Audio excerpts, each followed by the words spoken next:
Hello friends, welcome back to my YouTube channel. Friends, ये आपके सामने सैमसंग का double door inverter model refrigerator है। इसमें क्या है, मैं आपको बताऊंगा कि इसका जो सेंसर होता है कि आप सेंसर कैसे चेक कर सकते हैं, प्लस इसके अंदर क्या होता है, एक थर्मल फ्यूज होता है, आप इसको कैसे टेस्टिंग कर सकते हैं, प्लस इसका हीटर जो होता है वो अगर आपको चेक करना है तो आप कैसे चेक कर सकते हैं।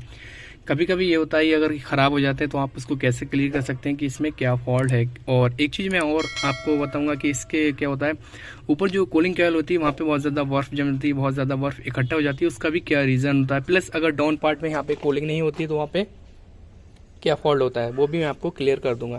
तो सबसे पहले फिलहाल मैं आपको मीटर से सब कुछ ये चेक करके दिखाता हूँ कि इसका जो सेंसर होता है, ये जो होता है कूलिंग कॉइल सेंसर होता है, कूलिंग पे लगा होता है, ये कूलिंग को सेंस करता है। प्लस इसका जो थर्मल फ्यूज होता है वो भी कूलिंग को सेंस करता है। इसका जो हीटर होता है वो क्या होता है, अगर इसमें ओवर आइस जम जाती है तो उसको मेल्ट करता है। तो ये जो हीटर होता है, हीटर को मैं टेस्ट करके दिखाऊंगा। ये सारी चीज़ मैं आपको स्टेप बाय स्टेप क्लियर कर दूंगा। प्लस इसकी जो दिक्कत है, जो फॉल्ट आते हैं वो भी मैं आपको क्लियर कर दूंगा। सबसे पहले मैं क्या है, ये जो एनटीसी सेंसर होता है इसका जैक जो है मैं निकाल के उसके बाद आपको चेक करके दिखाऊंगा कि आप इसको कैसे चेक कर सकते हैं। ये भी जैक निकाल दिया मैंने सेंसर का, प्लस इसका जो हीटर है, हीटर का भी मैंने जैक निकाल दिया है, और उसके बाद जो थर्मल फ्यूज़ है इसका भी जैक निकाल दिया है। तो इनको कैसे चेक करते हैं वो मैं आपको बताता हूँ। सबसे पहले मैं आपको ये जो सेंसर होता है इसको चेक करके दिखाऊँगा। तो उसके लिए क्या करना है, सेंसर जो है मीटर लेना है। तो ये मीटर लेना है, मीटर को क्या है किलो ओम पे सेट करना है। यहाँ पर आप देख रहे हैं किलो ओम, ये जो है किलो ओम, जहाँ पे ओम्स आते हैं वहाँ पे सेलेक्ट कर देना है मीटर को, ठीक है। तो यहाँ पे सेलेक्ट करके उसके बाद जो दो नोप हैं उसको लेना है, और पहले मैं इसको सेट कर दूँ उसके बाद आपको दिखाता हूँ। ये चीज़ जो है इस तरीके से रख देना है मीटर को, और उसके बाद जो है ये दोनों नोपे इनको आपको सेंसर पे लगाना है। तो ये सेंसर है, मैं इसको जो दोनों नोपे हैं वहाँ पे आपको लगा के दिखाता हूँ। तो ये सेंसर है, इस तरीके से आपको लगानी है।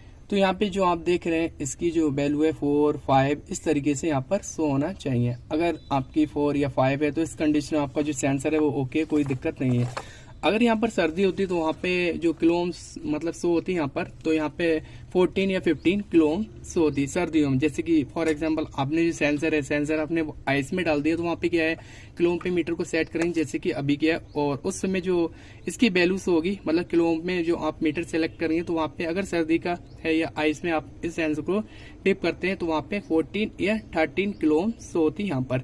अगर नॉर्मल है सेंसर तो वहाँ पे क्या है, ये जो नॉर्मल पे शो होगी वहाँ पे कितनी शो होगी, 5 या 4 इस तरीके से यहाँ पर शो होती है। अगर आपका जो सेंसर है, सेंसर जो है यहाँ पर वैल्यू कम शो हो रही है तो आपका सेंसर जो है वो खराब है, या फिर सेंसर की वैल्यू जो है ओवर शो हो रही है तब भी आपका सेंसर खराब है, या फिर बिल्कुल शो नहीं हो रही, कोई वैल्यू वगैरह शो नहीं हो रही तो आपका सेंसर अंदर से शॉर्ट होता है, इस वजह से वहाँ पे शो नहीं होती है। तो आप इस तरीके से इसको क्लियर कर सकते हैं।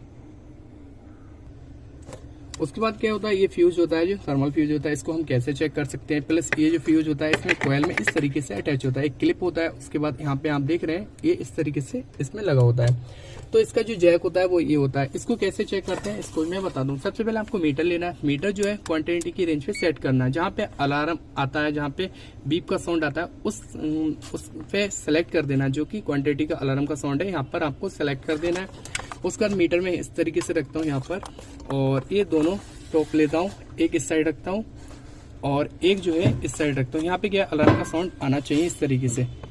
तो ये देख रहे हैं आप, यहाँ पे अलार्म का साउंड आ रहा है, तो इस कंडीशन में आपका जो थर्मल फ्यूज है वो ओके है, कोई दिक्कत नहीं है। तो इस तरीके से आप इसको चेक कर सकते हैं।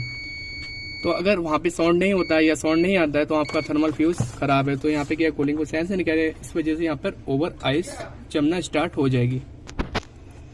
तो यहाँ पे जो हीटर है, हीटर कैसे चेक कर सकते हैं वो भी मैं बताता हूँ। और हीटर का जो वर्किंग है वो ये है कि ओवर आइस जम जाती है, इसको मेल्ट करता है हीटर। तो उससे क्या होता है, इसमें जो होती है आइस एकदम टेम्परेचर के अकॉर्डिंग ही रहती है, फिर डाउन पार्ट में भी अच्छी कूलिंग होती है। तो हीटर को कैसे टेस्ट करते हैं, सबसे पहले मैं आपको बताऊंगा कि इसको मीटर लेना है, मीटर को जो है आपको किलो ओम पे सेट करना। अच्छा, मीटर क्या है, दो तरीके से आप चेक कर सकते हैं, वो भी मैं आपको दोनों तरीके बताऊंगा। बट उससे पहले क्या है, किलो ओम पे आपको मीटर को सेलेक्ट करना है, मीटर को, उसके बाद यहाँ पे अच्छे से इसको रख देना। उसके बाद दोनों नोप लेना है आपको, और एक इस वाली पे और एक इस वाली पे, ये दोनों है। यहाँ पर मैं आपको लगा के दिखाता हूँ। तो यहाँ पे जो इसकी वैल्यू शो होगी वो आप नोट कर सकते हैं। सबसे पहले इसको सेट कर दूँ जिससे कि आपको अच्छे से नज़र आए मीटर।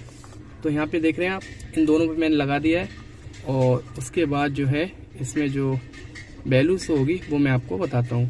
तो यहाँ पे देख रहे हैं 4 या 5 इस तरीके से शो होती है। ये इस चीज़ का ध्यान रखना है कि किलो ओम पे, अगर किलो ओम पे आप सेलेक्ट करते हैं उसके बाद अगर एकदम 1400 या 1500 किलो ओम यहाँ पे शो होती है तब भी ठीक है आपका, या 4-5 शो होती है तब भी वहाँ पे मीटर ठीक है। अब बात करते हैं किलो, इसको मीटर को जो है क्वांटिटी की रेंज पे सेलेक्ट करते हैं।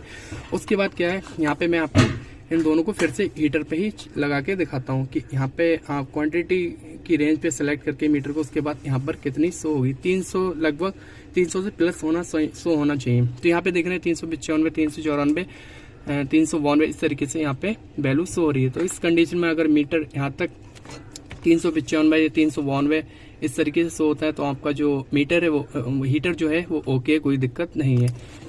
अगर इससे कम होती है 100, 150 या 50 इस तरीके से यहाँ पर वैल्यू शो होती है तो इस कंडीशन में आपका जो हीटर है वो काम नहीं कर रहा है, हीटर फॉल्टी है। तो आप हीटर को रिप्लेस कर दें, आपकी जो प्रॉब्लम है सॉल्व हो जाइए।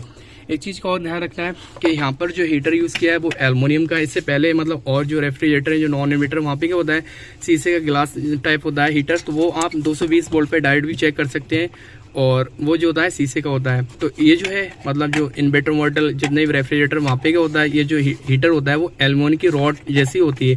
तो वो रॉड होती है इसके अंदर ही लगा होता है, जो कूलिंग कॉइल होती है इसी में अटैच होता है।